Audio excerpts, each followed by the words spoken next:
Hallo und herzlich willkommen auf Epic, heute bei uns von Tasmanian Tiger, der Basepack 75.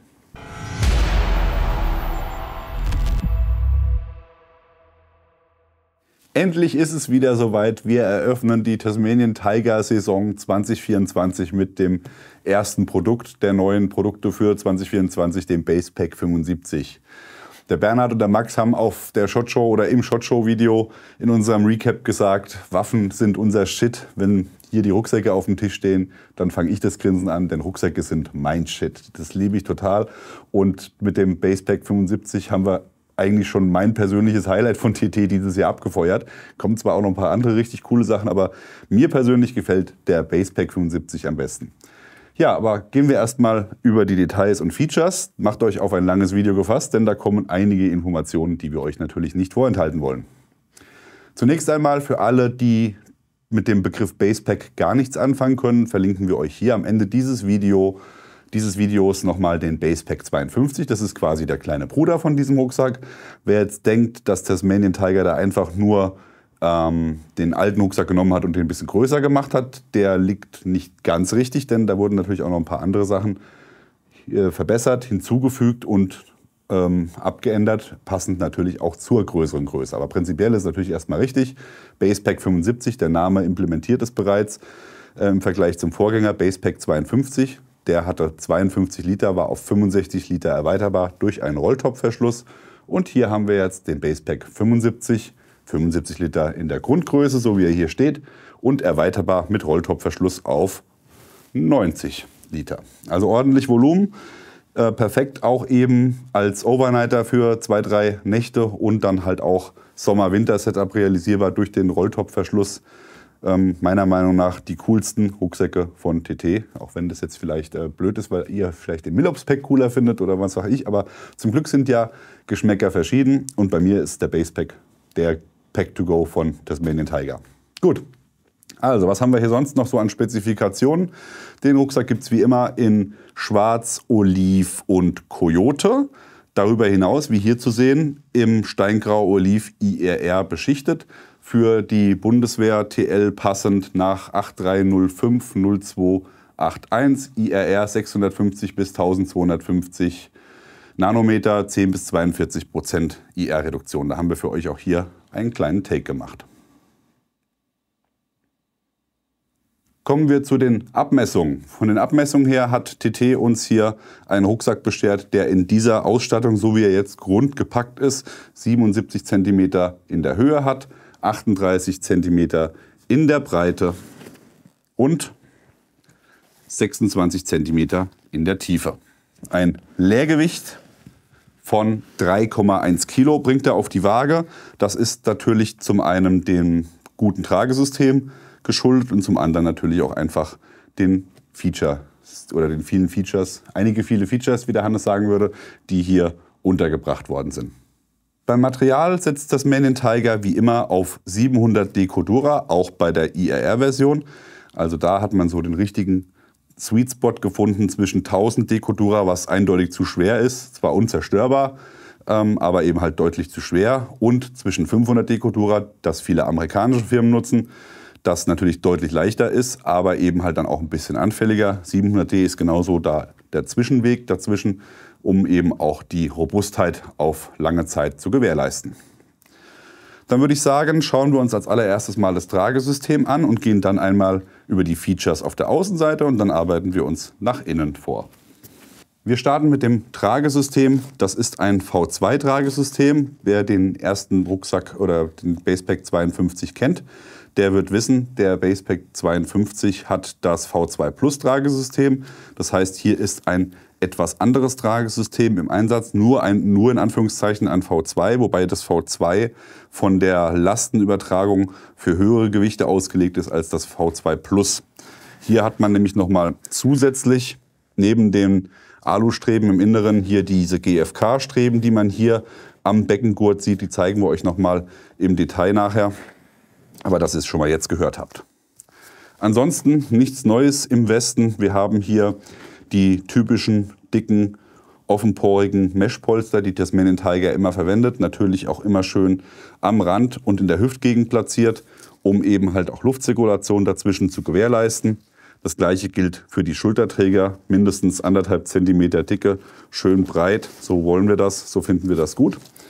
Und natürlich auch höhenverstellbar. Wer jetzt fragt, für wen dieser Rucksack passt, also selbst für große Rücken oder für kurze Rücken, durch dieses V2-System hier mit der Verstellung kann ich hier jederzeit den Klett lösen und dann die Schultergurte wirklich bis hier runtersetzen. Also da kann man auch für sehr kurze Rücken oder eben halt auch für ein Shortback-System, wo ich sage, militärisch will ich das Ganze jetzt möglichst weit oben haben, um zum Beispiel ein Beltkit runterzutragen, hat man hier die Möglichkeit, das zu realisieren. Neu hier beim Basepack 75 ist die Kopfmulde. Die kann man hier schon mal erahnen. Die zeigen wir euch nachher noch mal genauer, wenn wir das Topteil abnehmen. Das ist hier auch noch mal eine Alustrebe, die hier horizontal verläuft und die an den Kopf oder an die Kopfform des Trägers angepasst werden kann. Ich habe sie jetzt schon mal so ein bisschen gewölbt, dass einfach hier eine Mulde entsteht. Das heißt, auch wenn man den Rucksack aufhat und der über Kopf geht, auch auf der Rückseite, habe ich immer die Möglichkeit, meinen Kopf in den Nacken zu tun, um eben diese Kopfmulde hier dann zu nutzen. Bei anderen Rucksäcken ist das nicht möglich und das wäre natürlich dann auch gerade für die militärische Nutzung interessant, wenn man den Rucksack aufhat, in Deckung gehen muss und trotzdem irgendwie Blick nach vorne richten muss. Dafür ist diese Kopfmulde gedacht. Oder zum Flugzeuge zu beobachten oder was auch immer. Also alles, was oben ist, könnt ihr mit dieser Kopfmulde realisieren. Schultergurte sind anatomisch vorgeformt, wie das sich gehört.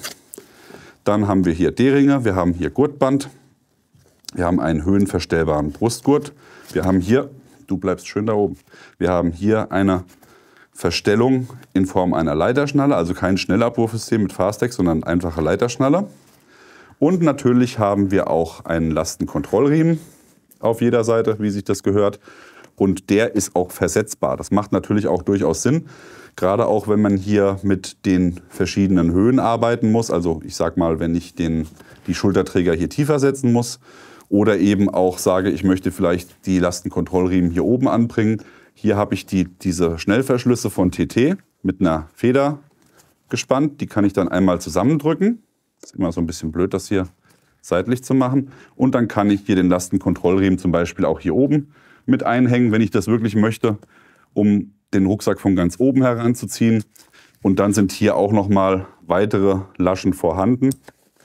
Hier auch noch mal nach oben. Also es sind insgesamt 4 verschiedene Anschlagpunkte hier am Rucksack selbst. Und den hier oben könnte man auch wählen, auch wenn er nicht dafür gedacht ist, um eben den Lastenkontrollriemen zu versetzen, so wie man ihn denn gerne haben möchte. Wir setzen ihn jetzt erstmal in die Standardposition, damit wir hier weitermachen können. So, der Beckengurt ist mit Palschlaufen versehen und hat hier, wie gesagt, auch dann die GFK-Streben, die das Lastenkontrollsystem oder beziehungsweise das Lastentragesystem hier nochmal auf den Hüftgurt direkt bringen, um die Last wirklich schön auf der Hüfte tragen zu können. Wir haben hier natürlich auch wieder dickes, fettes Meshpolster und einen sehr steifen Gurt, genauso wie es sein soll. Und hier ein Pull-Forward-System, um dann entsprechend auch den Gurt nach vorne ziehen zu können, damit er sich besser anlegen lässt. Im Vergleich zum Basepack 52, der den Hüftgurt entnehmen konnte, geht das hier nicht. Das liegt hier aber auch natürlich dann an dem höheren, also man hat einfach hier gesagt, bei einem 75-Liter-Rucksack bzw. 90-Liter-Rucksack gehen wir mal davon aus, dass der Träger auf keinen Fall den Beckengurt ablegen will und immer irgendwie über die Hüfte arbeiten will. Das sollte euch bewusst sein. Also wenn ihr einen Rucksack sucht, der das kann, ist der Basepack 75 nicht der richtige für euch. Aber ansonsten hat man hier halt den Beckengurt fest integriert.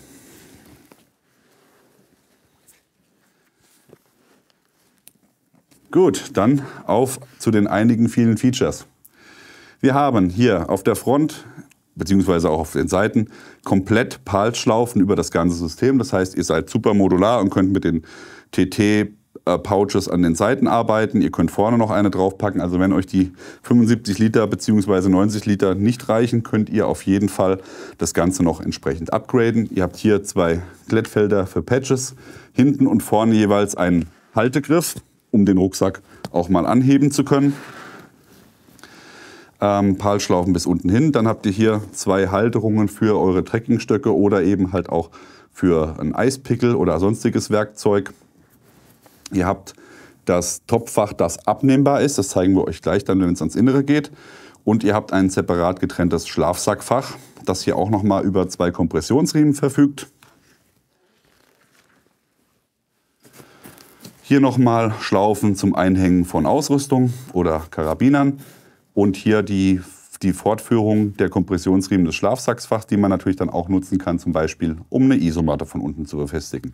Rechts und links findet ihr dann nochmal eine kleine Schlaufe, wo auch nochmal mit D-Ringen gearbeitet werden kann. Die Seiten ebenfalls komplett mit PAL-Schlaufen übersät. Dann hier 2 Kompressionsriemen, um den Inhalt nochmal zusammenzudrücken bei Bedarf. Und damit habt ihr schon mal hier den Hauptpack an Unterteilung gesehen.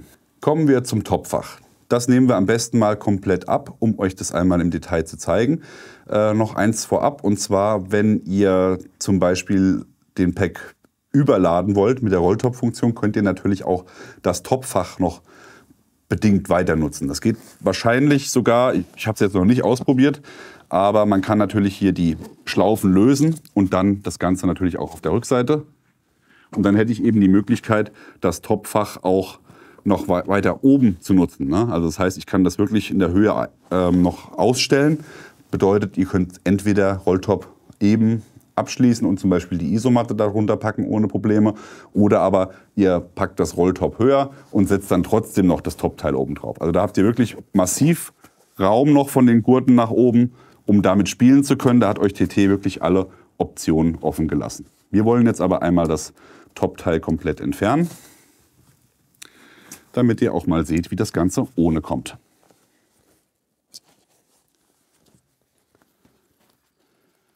So, wir haben jetzt hier nochmal einen Kompressionsstreifen, der in der Mitte läuft. Der wird hier normalerweise über dem Pack gespannt. Der ist dann hier am Topteil direkt befestigt. Das kann ich natürlich auch bei Bedarf ausfädeln und hier weiter nutzen, falls ich das möchte. Falls ihr sagt, okay, ich will jetzt das Topteil tatsächlich nie nutzen und möchte lieber mit dem Rolltop variabel arbeiten, könnt ihr dieses Gurtband entfernen. TT hat es erstmal hier zumindest semi fixiert, damit ihr das immer am Topteil dran habt und nicht verlieren könnt. Aber das wäre auch eine Option, wenn ihr sagt, ich möchte das gerne so nutzen. Ja, am Topteil habt ihr auf der Front bzw. auf der Deckelseite einmal komplett wieder PAL-Schlaufen über die ganze Fläche. Zusätzlich nochmal hier eine Schnallenfunktion, dass ihr auch zum Beispiel mit einem zusätzlichen Gurt hier oben drauf nochmal Sachen befestigen könnt, wenn ihr wollt. Ihr habt einen umlaufenden YKK-Zipper in zweifacher Ausführung, der euch dann das Deckelfach zum Organisieren gibt. Und ihr habt es gesehen, da passt wirklich ordentlich was rein. Also auch eine dicke Winterjacke kriegt man hier problemlos unter.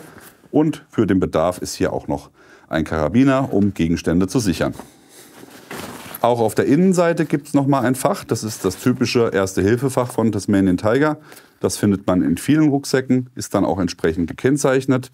Da haben wir noch einen kleinen Tipp für euch. Und zwar gibt es von Tatonka, der Schwestermarke von Tasmanian Tiger, gibt es sehr, sehr coole zivile IFAKs. Oder IFAKs ist jetzt hier der falsche Ausdruck. Vielleicht ein Erste-Hilfe-Kit, würde ich sagen, genau, von Tatonka. Und die könnt ihr, die sind natürlich, wenn die gefüllt sind, eher würfelförmig und dick, würden dann hier im Topteil nicht so gut passen.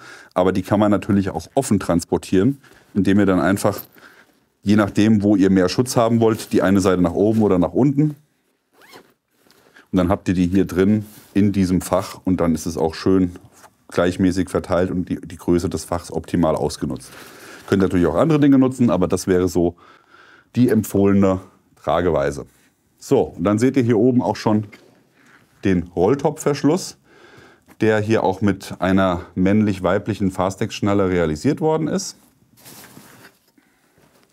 Und da könnt ihr massiv nach oben gehen.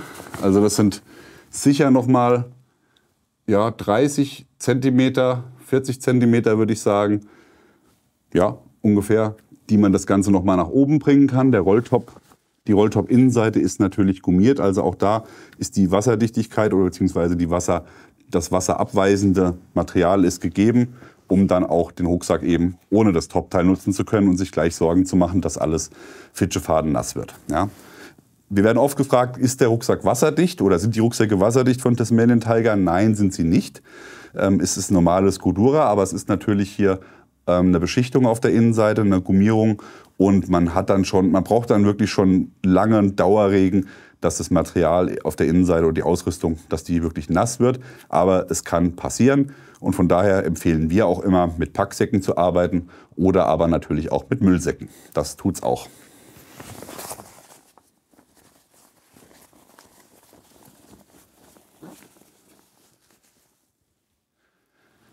Jetzt möchten wir euch noch kurz eine Variante zeigen, die man mit der Rolltop-Lösung nutzen kann. Und zwar, wenn man das Topfach nicht nutzt und den Rolltop-Verschluss auch nicht hier oben so offen tragen möchte. Ne? Man kann das natürlich so machen, aber dann hat man irgendwo vielleicht auch was verschenkt, weil die Komprimierung flöten geht, die durch das Topteil kommt.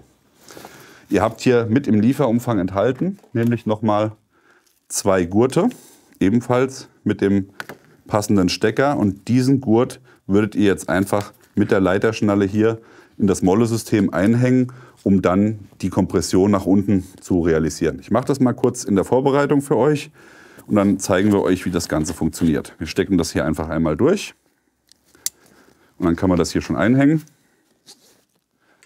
Dasselbe nochmal auf der anderen Seite.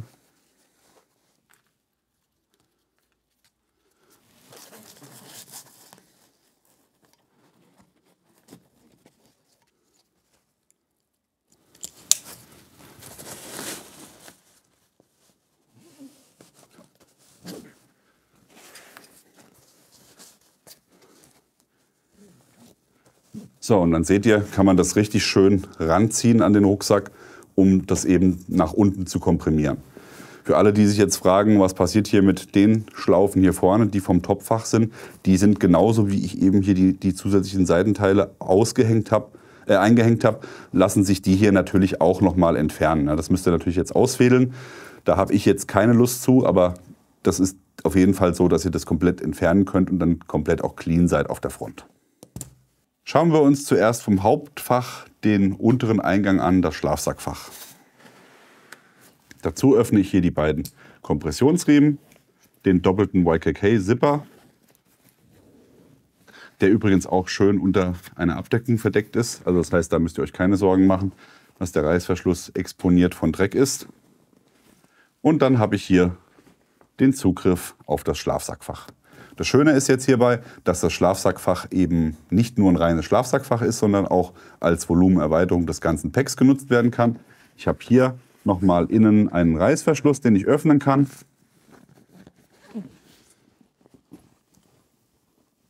So, und damit ist dann das Hauptfach komplett zugänglich.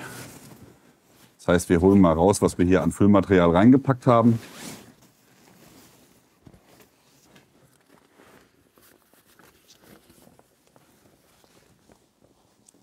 Und dann haben wir hier eine endlos große Höhle. Natürlich nicht endlos groß, aber zumindest mal vom Platz her 75 bis 90 Liter. Da passt einiges rein. In der Innenaufteilung hat man auch noch mal ein Upgrade gemacht. Und zwar, das finde ich immer ganz toll bei großen Rucksäcken. Oftmals ist es so, gerade auch der Millops-Pack hatte das auch. Oder auch andere große Rucksäcke von anderen Herstellern, die wir schon gezeigt haben. Man hat in der Regel bei diesen ganz großen Wanderrucksäcken keine große Unterteilung im Hauptfach. Vielleicht noch mal ein Fach für eine Trinkblase, aber jetzt keine Möglichkeit, mit Innenorganisation zu arbeiten oder auch modular das zu gestalten. Und da hat TT jetzt hier im Basepack Molle Klettfelder hinzugefügt. Ich muss mal gucken, ob ich die... Ja, hier kann man sie gut zeigen. Die sind hier an den Seiten zu finden. Die kennt ihr aus den Modular-Packs. Ganz einfach Flauschklett, was nochmal mit Lasercut geschlitzt wurde, dass Palschlaufen entstehen. Das heißt, ihr habt hier die Möglichkeit, mit Klettorganisern euch selbst und ständig irgendwas dahin zu bauen, was ihr gerne möchtet. Ob das jetzt Kletttaschen sind oder ob es Molletaschen sind. Da ist euch natürlich frei, die ist eure Fantasie frei, was ihr da reinpacken wollt, um eben einfach noch ein bisschen Organisation reinzubringen. Und wer es nicht braucht, super, weil dann ist da auch nichts, was da irgendwo zusätzlich Gewicht bedeutet oder Platz wegnimmt. Hier seht ihr jetzt nochmal die Rückwand des Rucksacks. Da ist auch sehr gut hier die Ausbeulung zu erkennen, die durch die Kopf-Alustrebe entstanden ist, weil ich das gebogen habe. Das kann ich natürlich auch wieder in die andere Richtung biegen mit ein bisschen Kraft. Am besten, wenn man das Ganze hinlegt, biege ich das einmal zurück. Und jetzt seht ihr hier, das ist jetzt komplett gerade. Das heißt, auch wenn ich diese Kopfmulde nicht nutzen will, habe ich die Möglichkeit, das Alu dann entsprechend zu biegen, wie ich das brauche. Weiterhin ist hier natürlich, wie ich es eben schon gesagt habe, ein separates Fach für eine Trinkblase vorhanden. Das ist hier mit einem elastischen Bund oben ausgeführt und wie bei TT üblich mit verschiedenen Optionen zum Aufhängen. Einmal mit einer Klettschlaufe und zum anderen mit einer kleinen Schlaufe noch dazu. Rechts und links daneben sind hier die Öffnungen mit Druckknopf und Klett für die Alustreben. Die kann man natürlich auch herausnehmen und sich nach seinem Rücken entsprechend biegen. Die sind aber auch schon so vorgeformt, dass sie für viele Personen von Haus aus passen.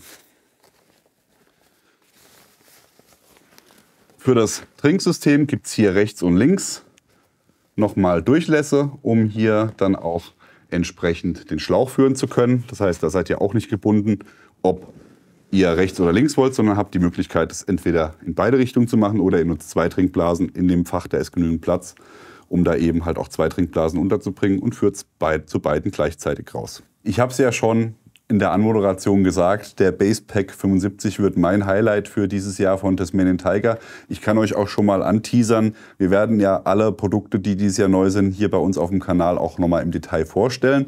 Aber was große Rucksäcke angeht, war es das. Das ist der dieses Jahr kommt. Das heißt, wenn ihr auf der Suche nach einem großen Rucksack seid, braucht ihr nicht noch bis zum Ende des Jahres zu warten. Wobei ihr natürlich auch immer jederzeit auf die TT-Homepage gehen könnt und dort die Neuheiten sind ja alle schon online, könnt ihr euch schon angucken, aber eben noch kein Epic-Video dazu. Aber das wäre auf jeden Fall die Option, wenn ihr einen großen Rucksack sucht, der bei Bedarf eben auch nochmal ordentlich erweiterbar ist. Als Setup für einen Sommer-Winter-Overnighter ist das hier, denke ich, die Option. Und sehr, sehr cool eben auch, dass es ihn Steingrau-Oliv gibt. Das ist so meine Lieblingsfarbe bei Tasmanian Tiger. Den bekommt ihr überall dort, wo man Produkte von Tasmanian Tiger kaufen kann. Der Basepack 75 ist, wenn ihr dieses Video seht, hoffentlich schon im Handel. Wir haben als Release-Datum zumindest ein Datum gewählt, wo er im Handel sein sollte. Und dann könnt ihr euch selber mal ein Bild davon machen. Falls ihr ihn schon in den Händen gehabt habt oder auch für euch schon angeschafft habt, schreibt es uns gerne in die Kommentare. Würde uns mal interessieren, was ihr von dem Rucksack habt oder was ihr von dem Rucksack haltet. Und natürlich auch, wenn ihr das Vorgängermodell oder den kleineren Bruder, den Basepack 52, schon mal im Detail angeschaut habt. Das könnt ihr gerne auch noch mal im Detail in die Kommentare schreiben. Ansonsten, wie immer an dieser Stelle, liken, Abo, Glocke klicken. Wir sind raus. Bis dann. Macht's gut. Bye, bye.